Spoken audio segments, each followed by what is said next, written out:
Well, good evening, councillors, and welcome to this Cabinet meeting. Welcome to anyone who might be watching at home or watching this on YouTube. Thank you for taking an interest in your local council.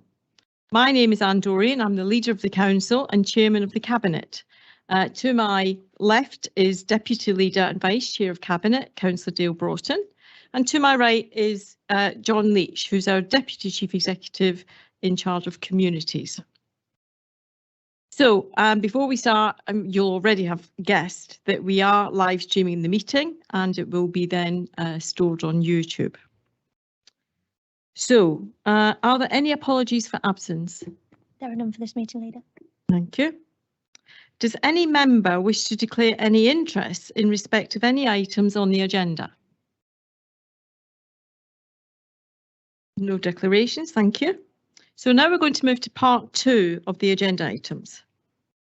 Are there any recommendations from the overview and scrutiny committees this evening? There are none for this meeting, Leader. Thank you. Are there any recommendations from BTAC this evening? There are none for this meeting, Leader. Thank you. Now we have the Q4 Performance and Risk Report, which starts on page 5 of the agenda. Okay, so I'm going to talk you through that. And with us this evening, we've got Mrs. Suzanne Rolfe, who is the, sorry, I can't read that from here, Insights and Transformation Manager. Welcome, Suzanne. And Suzanne has compiled this report and will answer any technical questions that we're not sure of. Okay. Now, the first thing I want to say about this report is that it's a backward-looking report. It covers information and detail that was and data that was collected up until the year end of March 2023. So in fact, it's really in some sense got nothing to do with our cabinet and our council, but there may be issues that you have highlighted that you would like to address or you would like an explanation for, and that's what we will do this evening. Okay. So if I just take you through, if you could go to 2.1 on page 6, please. It just summarises for you there that we have 54 KPIs. That stands for Key Performance Indicator, which is just a measure of how well a service or a department is performing against the target they've been set. And 23 of those were trend-only indicators, so there wasn't a numerical target or a percentage linked to them. Of the 32 target measures, you can see that 23 are on target or better than target, 6 were within tolerance, and 4 were worse than target. And I think it's those 4 that certainly caught my eye as I looked through the report. So if you're happy, we can go then to the appendix. And the first one I highlighted was, these are things I just wanted to point out to you and perhaps general members of the public that might be reading the report. The first thing I've highlighted was on page 10, which if we looked at the number of swims and swimming lessons in Q2, we see that the number of swims increased, but the number of swimming lessons decreased. Well, the common sense answer would be that was school summer holidays. And so we'd have more children swimming and fewer children actually in a lesson. So that explained those numbers. I've also highlighted on page 10 the percentage of fly tips collected within 3 working days of being reporting. And that, I think, is a very good end of year target. I know that perhaps sometimes our residents might not feel it's good enough, but this data is real. And it's this data that this council should be really proud of, and those that deliver that service should be really proud of. So a 95%, that was the target in Q4. The 98% year-end target was very, very good of fly tips being collected within 3 days. Having said that, I know that Councillor Butler is working on this issue and wants to make that an even better number. going forward. Definitely. Thank you. Okay. The next bit I highlighted was the percentage of corporate complaints. That's on the next page 11, responded to within corporate set timescales. And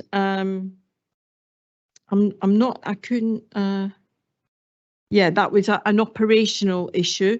It's something that I'm sure that the staff are working on. Yeah. And I think if staff are ill or there's a staff vacancy, then we can only work with what we've got. The next thing that I've looked at was the business rate collection, and I've had a long conversation with Suzanne about this. Clearly, the commentary tells you that a large department store became insolvent and owes the council a substantial sum of money.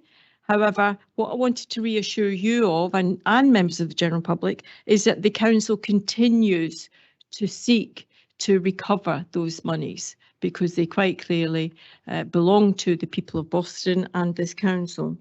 So that work will continue. Rest assured. The others, I think the commentary speaks for itself, and I was quite happy with it. And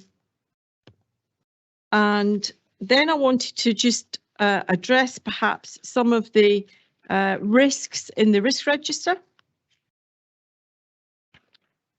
And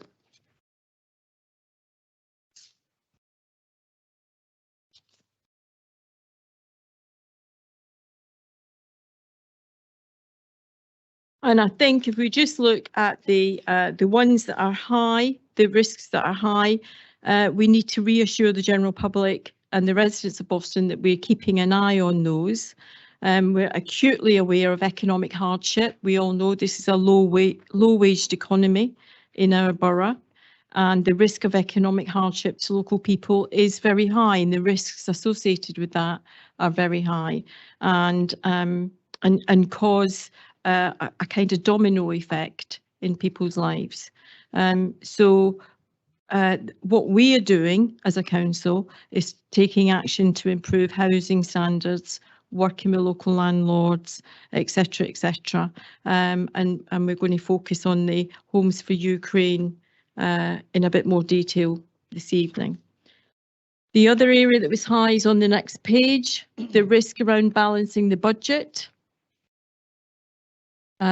We all know that since 2008, it's been 1 year after another of austerity, and the reduction of government funding is horrific compared to what we would have attracted in 2008. And it's an ongoing pressure on our officers to make the budget balance and to do more with less. And sometimes it's just impossible. In fact, I spoke to an elderly couple today in Bicker who asked me outright why we don't have the level of services that we used to have.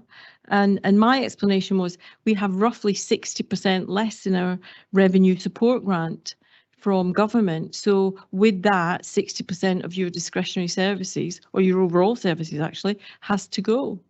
But the first ones to go are your discretionary services, the ones that you don't have to do by law. So it's an ongoing pressure. It's one that it's always difficult for us as councillors in making those financial decisions, and I'm sure the public have got a lot of sympathy with us in how we do that.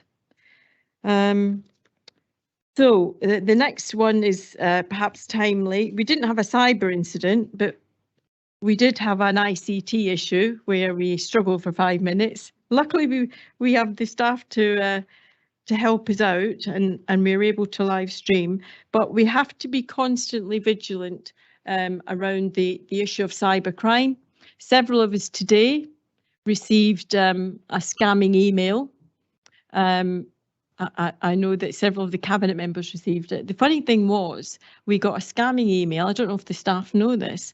We got a scamming email allegedly from the mayor saying he was in need of our help. And when mine pinged in, the mayor was sitting in front of me. So we played along for a little while. And the scammer wanted three £100 gift cards sent electronically. So we said no. Computer says no. But it's not. It is a constant risk for the council, and I'm really pleased to see we got the £175,000 grant to help us improve security. And will that be reported back, Suzanne, when that's completed, that work? Thank you. And we'll look to see that risk level come down. And then lastly, we did have a technology infrastructure failure last year where all the emails went down. I think it impacted on benefits and all kinds of services. But I'm pleased to see that a major incident review was conducted and that remedial action was taken. So that's all I wanted to say on that. So with that, it's just the report is just for noting. So we don't have to take a vote on it, do we? No, we don't have to take a vote. So just for noting, it was backward looking, but we'll look. But it's useful that we're cognizant of where the issues are, what we need to keep an eye on, and what we want to see improved. So thank you for that. Okay.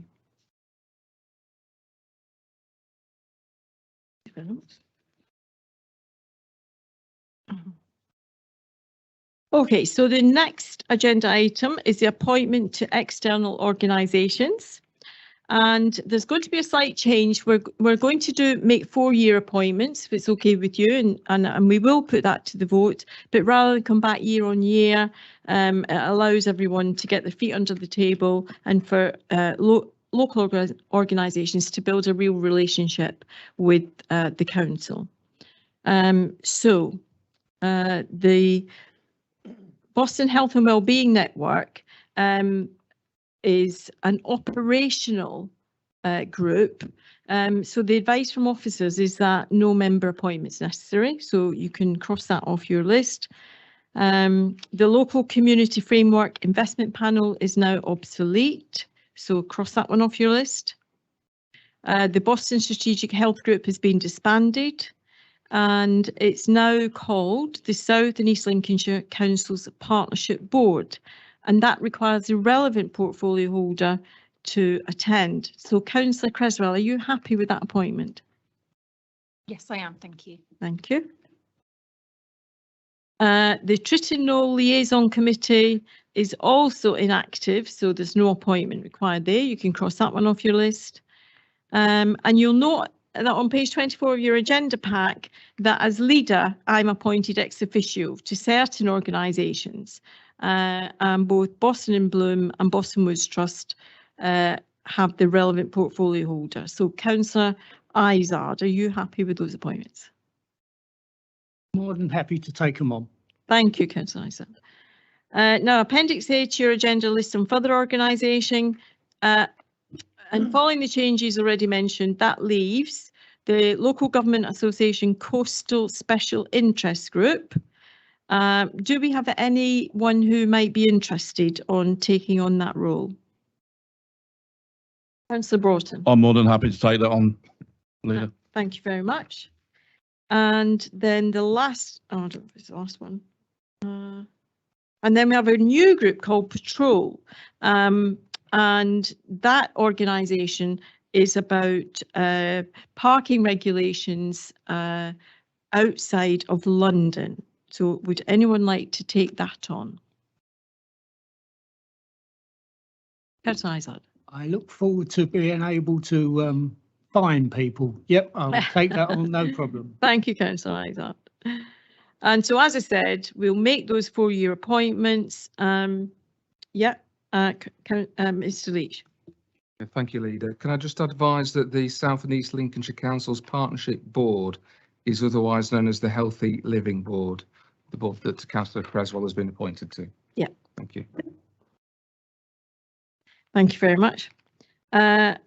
So now we do need to put this to the vote. So could I have a proposer, please?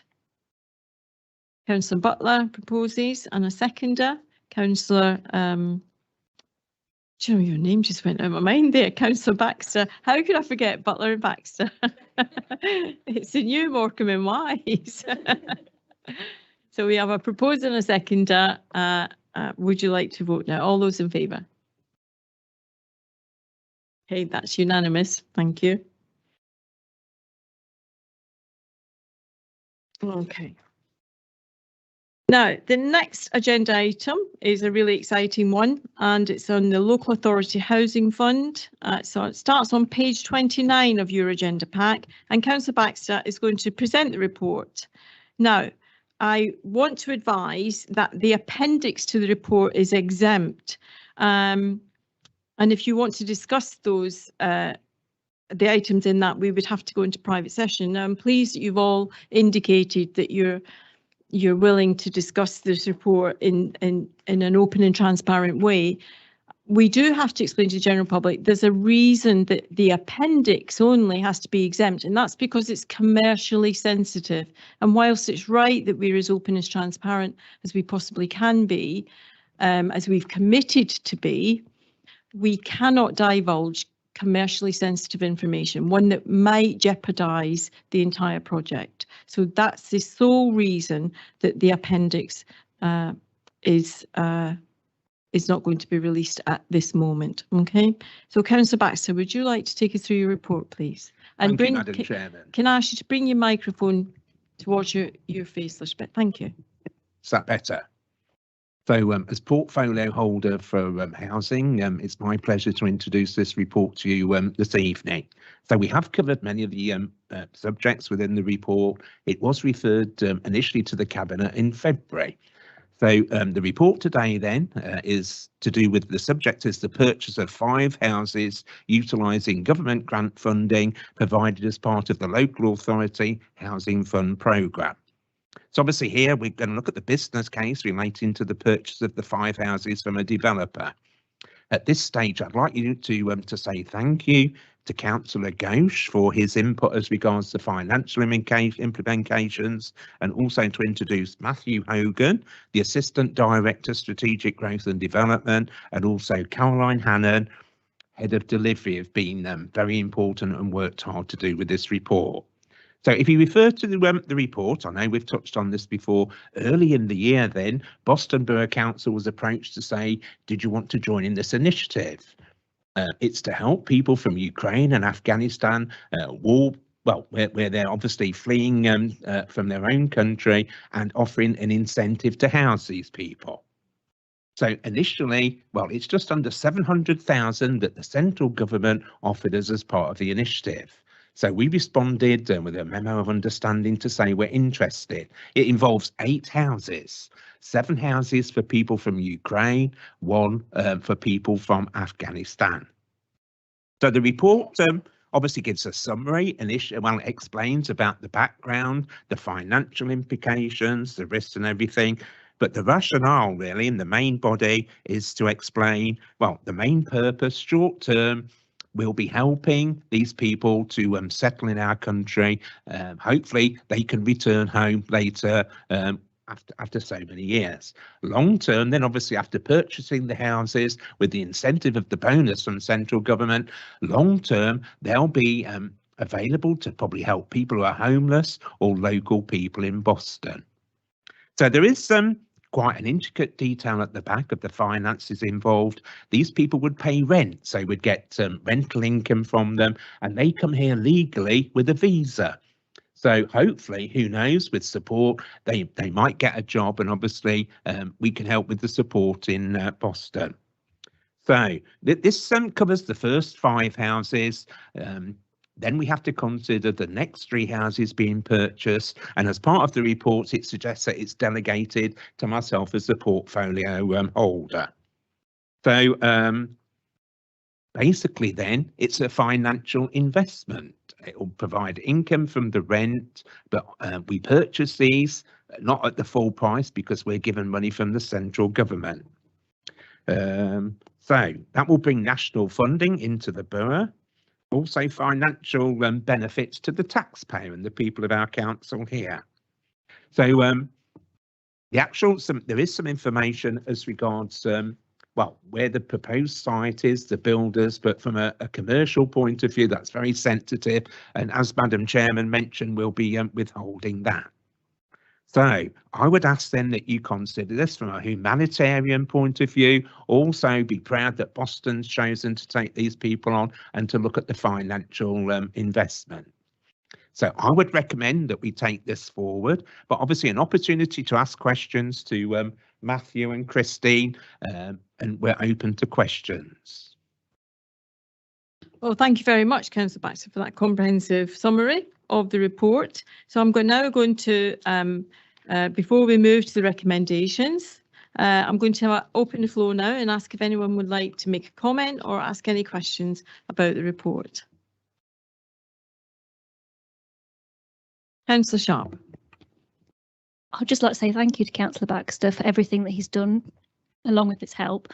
I'm really happy with this. I know that you have looked into this a lot, and just thank you very much. I'm really happy for us to go through with this, knowing that we're helping people in need. It's really important. Thank you. Thank you. Anyone else? Okay, so could I ask a couple of questions, Councillor Baxter? So so the overall scheme, am I right in thinking we're going to invest how much, about £1 million overall? Yeah, in the report it mentions a summary of the costs.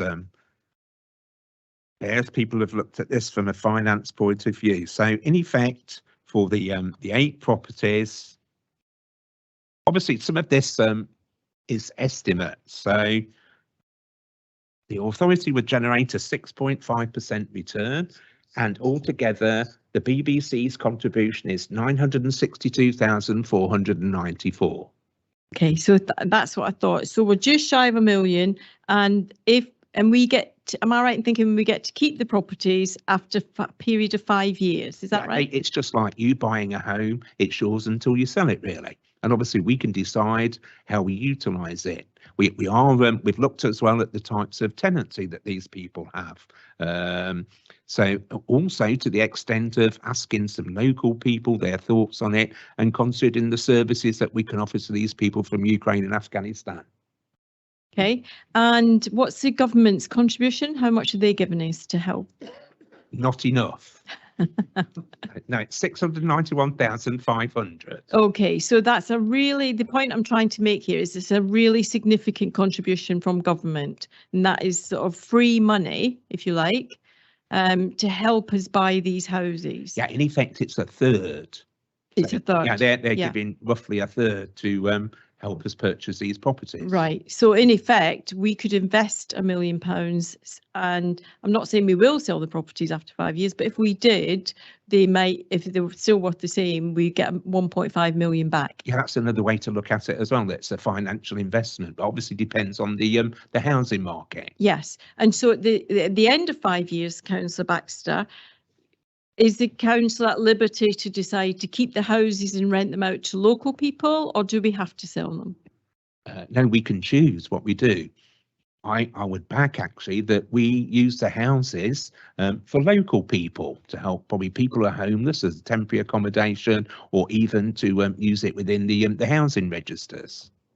So I think that's a great idea. You know, the fact that the government has given us this huge amount of cash, and we can match fund and buy these properties. Councillor Ghost, did you want to come in?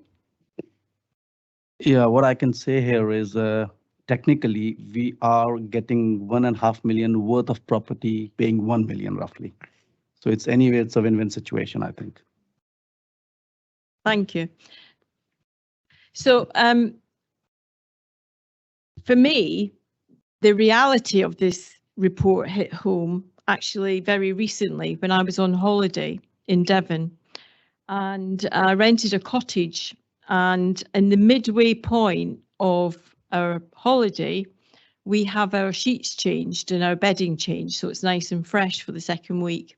And the woman who came to change our bedding was tall and beautiful, mid-40s-ish, and clearly didn't speak much English. And we happened to be sitting on the patio having lunch when she arrived. And I said, oh, okay, thank you very much. Where are you from? And she immediately said she was from Ukraine. And I said, oh, are you here because of the war? I thought maybe she'd just come on holiday or something or was working for the summer. And she then started speaking into her phone. She was clearly using a translation app. And what she typed in her phone horrified me. She handed me her phone to read. And in the phone, it said that in Ukraine, that she had worked as an engineer, and that when the war started, her house had been bombed, that her son had been killed by Putin, as she put it, and that her 2 daughters and her had fled to Poland, but that she needed to work to help keep her children. They were staying with family members in Poland, so she took the opportunity to come to England and leave her daughters with family members. And this was her doing a very menial task, changing bedding, when she was qualified as an engineer. And it was a very humbling experience, but I immediately thought to this report that we'd had previous sight of and thought how worthwhile. This is the reality of the people that we are helping, people who have been bombed by their own government. And I know that the good people of Boston would support this as well. So I am more than happy to support this going forward. So Councillor Baxter, would you like to move the recommendations, please? Does it, or before that, would somebody else like to speak? Oh, Councillor Butler. Thank you. If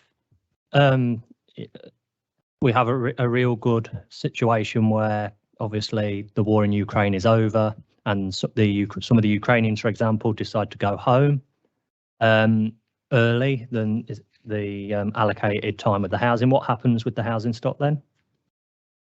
Yeah, so built within the report, and we've looked at the tenancy arrangement. So it's something called a non-secure tenancy. So we, well, quite short notice. So yeah, we could decide to either offer them to another family in crisis or somebody from obviously our council area. So it's quite very flexible. But initially, obviously, we have to provide the 8 homes as part of the condition with the government for people from Ukraine and Afghanistan. Thank you, Councillor Butler. So thank you for that. Any last comments? No? Oh, Councillor Izard? How is the selection process for these homes? Who is going to be selecting the families to resident in these homes? That's a good point. I haven't read anything as regards to central government guidance, so maybe if I could ask our friends on my left here if they have read that part. Thank you. Is that working? Can you hear me? I need to go a little bit closer. Right, it's nobody there. So we don't know the families yet because they haven't approached us, but there's various ways that could happen. They could either leave their accommodation where, if, for example, a Ukrainian family who's with a host family, they could leave them and approach us and effectively say that their time in their host accommodation is coming to an end and they need alternative accommodation. That's one likely route. Another likely route is through the teams who are working with the families, often who are placed in hotel accommodation, to support them in moving out of that accommodation into something more settled. And really, that's one of the reasons the government's given this money, to help with that transition of people out of the host family setting and also out of the hotel setting as well. So we don't know who they are yet. We know they're coming, but that's the mechanics, if you will, as to how they will approach us and how we'll seek to assist them. Okay, so a follow-up question. Are these people based in Lincolnshire now or in the Boston area? Do we know? The assumption is yes, they're based. They'll either live in locally or most certainly in Lincolnshire. Maybe not necessarily in Boston itself, but certainly in Lincolnshire, yes. Yeah. Councillor Ghosh? What's the end date on this full process for 5 properties, please? So the end date in what respect, Councillor? The 5 properties, yeah, the purchase, the full process. In terms of the next steps, yeah, from here, like when we get the whole property with us. The proposal is that we'll purchase 3 of the properties in September and 2 of the properties are scheduled to complete in December.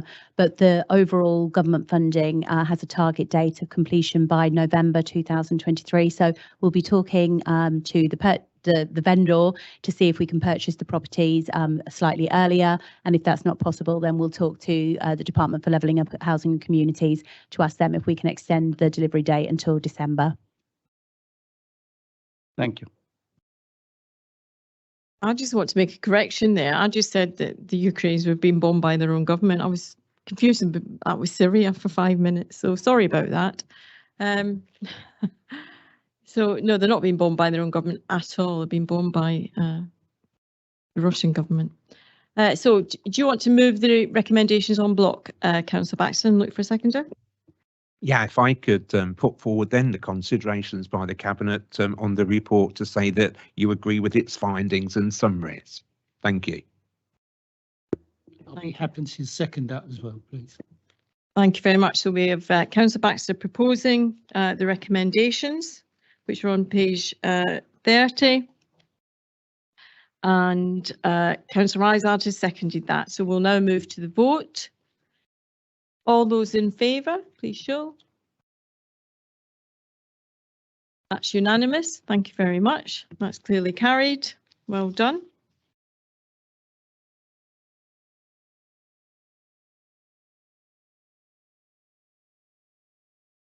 And that concludes our first Cabinet meeting this evening. Well done, everyone. Thank you very much. Thank you to the officers who've helped us this evening for coming along. And thank you to any members of the public who've taken the time to watch and take an interest in local government. You're very welcome. And thanks to Caroline. I really, appreciate your hard work. Okay, that's it. Good night, everyone.